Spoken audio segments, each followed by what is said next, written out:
Take a look at this band. They sound Latino. They appear Latino, down to their clothes and thin mustaches. Another 1970s New York salsa band, right? Think again. They're contemporary Germans. Step right up, folks. You just encountered the worldwide salsa explosion.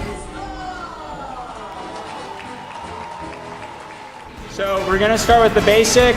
1, 2, 3, 5, 6, 7. Cross body lead. 5, 6, 7. Hundreds of dancers across the world today gyrate to the sounds of salsa music.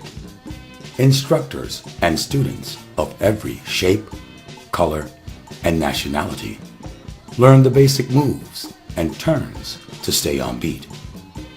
Homegrown salsa bands in Europe, Asia, and Africa turn out locally produced salsa CDs.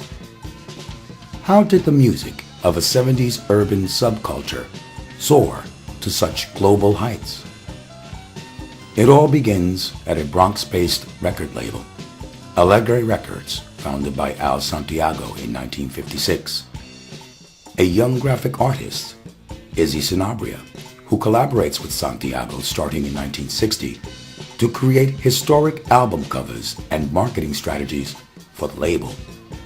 And 10 years later, a young 17-year-old Nancy Rodriguez, who organizes ProLam, Puerto Rican Organization for Latin American Music. From his record store, Casa Alegre, Al Santiago launches Alegre Records, the most innovative label of the time, and starts recording young artists destined for legendary status, such as Johnny Pacheco, Eddie Palmieri, and Willie Colon. In 1960, Santiago releases his first Alegre album, Pacheco y su Charanga. Izzy Sanabria, graduate of the New York School of Industrial Arts, creates the iconic woodcut image of a stylized African flute player, recognized today as the first modern Latin music LP cover. In its first year, it becomes the biggest selling album of the times. As a consequence, this cements early fame for the trio of Santiago, Pacheco, and Sanabria.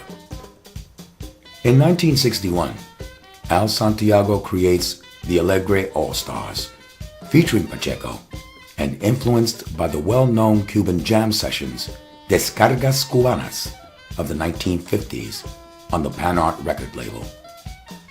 The freewheeling improvisational talents of the Alegre musicians creates a sound for hit New Yorkers of the 1960s. As a producer, Al Santiago sets new standards of recording and packaging for the Latin record business.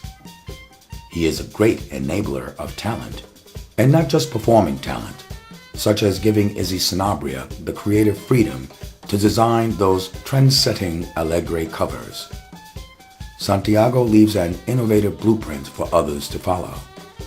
No one does until the rise of Fania and the Fania All-Stars. Alegre is eventually sold to Tico Records, which in turn is bought by Fania Records. In June of 1970, 17-year-old Nancy Rodriguez plants the seed in Sanabria's mind of actively promoting the new breed sound of Latin music. Rodriguez approaches Sanabria to help her pro-Lam movement. Why? His relative youthfulness, poster artwork, radio commercials, and nightclub appearances make Sanabria the most highly visible alternative media entrepreneur on the scene. Rodriguez's group circulates a petition to have Latino music played on American mainstream radio. To help fund this effort, the organization holds a dance June 24, 1970, at the Manhattan Center, featuring Hector Rivera, Joe Bataan, Johnny Colon, the LeBron Brothers, Joe Cuba, and others. Inspired by Nancy Rodriguez and the thousands of New York's Latino baby boomers congregating in Central Park on the weekends between 1971 and 73, Sanabria and his partner Walter Velez at We Two Graphics film a series of free Latin music concerts in Central Park, produced by Sanabria and Prolam,